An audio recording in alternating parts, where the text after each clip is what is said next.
Reach high, aim high, and obtain. This is a family favorite recipe, and depending on how much time one does or does not have will depend on which of these three approaches you will want to do. The first and most important factor is making sure that you have salt-free organic butter at room temperature.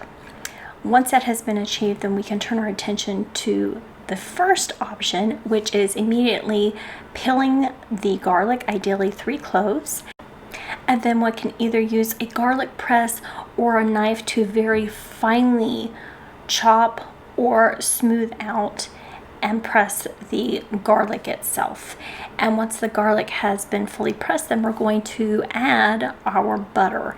My approach with the butter is about 1 tablespoon per clove of garlic. So bearing that in mind, you're looking about 3 tablespoons in this instance of room temperature organic salt-free butter, and it's actually our homemade butter that I'm using for this step. And then once I have divvied that into the bowl with the garlic, then we're going to thoroughly mix and stir all that together. I like to use the back of a spoon so that I can really get everything pressed and thoroughly combined of the garlic and the butter together in this first step. Now this is like the quick approach to doing the infusion option 1, and then get out about 8 slices of your favorite bread. I like to use my gluten-free milk thistle sourdough bread, my ultimate yogurt sourdough bread, or I have a third bread that I'm going to be posting here shortly that I would use for this step, because of the quality of the ingredients and the benefits that I experience with the body for me and my family. Once that has been pulled out, then I'm going to take a little bit of butter and apply it to each surface of the bread for next steps. Once all of the slices have been completed, then we want to pull out our stainless steel pan and place all of the slices on the pan to then put into our preheated 350 degree Fahrenheit or 176 degree Celsius oven to cook for approximately 5 minutes or until your desired color is achieved. 5 minutes later, the bread was done for us, but again, do it until it's the desired color you're looking for. It was so delicious that one of my consumers couldn't wait for me to take the photo before they enjoyed it. So that's why you can see here, we were down 1 slice of bread, but it was so worth it. Now let's turn our attention to option 2. The next 2 options involve using cooked garlic. My favorite approach is actually to use garlic bulbs that I've cooked with either my Fresh Garlic Harvester's Dream Meal or my Effortless Lamb with Garlic Sauce recipes.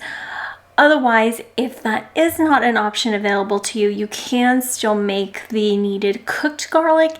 It's just I found cooking with those meats and spices, they end up being infused with the flavors, and it makes the garlic very much more tasty and savory, and even a sweeter tone from those particular meals than just doing this approach. However, if you don't want to do the full meal approach of making those items but still getting the cooked garlic, this will work. So it's basically taking the garlic and halving them, as I do in those other 2 recipes that we'll include in the links on this video. And once they have been halved, placing them into a container with a lid. I like to use my cast iron container. A Dutch oven will also work for this step. Now, once that has been achieved, then you want to place the 2 halves that have been created within the Dutch oven. I did, in this particular instance, try and see if I used the little pieces, if those would turn out, and I found out they didn't do as good. So if you're going to do this, make sure you're doing the full bulb. Now, if you want to do the little pieces, they do still work. You just have to be very careful with the timing on them and make sure they're still covered with that outer shell on each of the garlic cloves. Now here was additional garlic that we had actually dried per our harvesting video in the garage. And so I was taking off the extra, as you can see there, all the roots that were to the garlic and doing the peeling of the outer layer to get rid of any of the dirt that was from the harvesting. And once that took place, I again used the approach of halving them, and then I included it with the other garlic we already had and made that all come together. Now, one thing I do want to point out is that if you are doing this approach, I did use my knife initially to take out and off the roots and the initial dirt that was still present on it, and I actually found it was better to use my kitchen scissors. So I want to make sure that I bring that to your attention as to if you're using your homegrown, freshly harvested garlic, that you use scissors to really trim off those roots rather than a knife. Those scissors just made it so much easier across the board. Once it's been done, we're going to place everything into the Dutch oven container or your chosen container, which for me is my cast iron container with a lid. And then we're going to move on to next steps. Generously cover the halved garlic bulbs with organic cold pressed extra virgin avocado or olive oil. Then it is optional to top everything with a little sprinkling of cayenne pepper. And then as final steps, place the lid on your cooking container and then place it into a preheated 350 Fahrenheit or 176 degrees Celsius oven for cooking.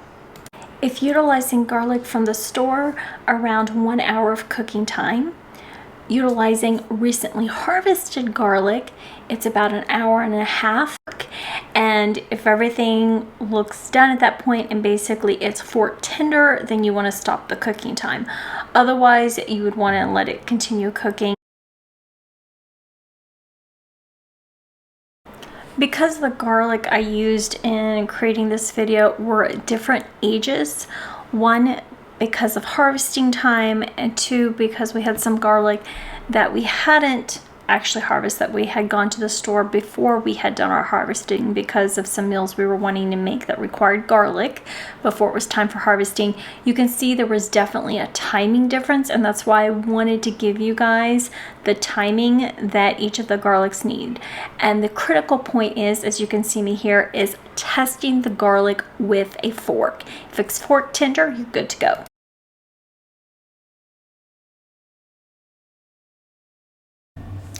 Taking a full garlic bulb of cooked garlic that we've created from either making one of my identified meals in the description or utilizing the previous steps, we're going to squeeze out the garlic that has been cooked into a bowl.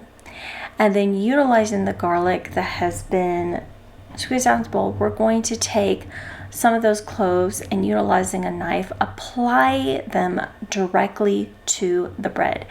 It is so pliable and soft, you can literally spread it like hot butter on a warm day. At this point, one can add a pinch of Pink Himalayan Salt, Celtic Sea Salt, or their favorite quality salt to taste and enjoy. Or I like to add a little bit of, again, our salt-free organic butter that we've made at home, or that is your favorite as well, salt-free, and then add a little pinch of salt to top. At that point, you can enjoy it again, or you can heat it up briefly in the oven to give it that little bit of toasting on top.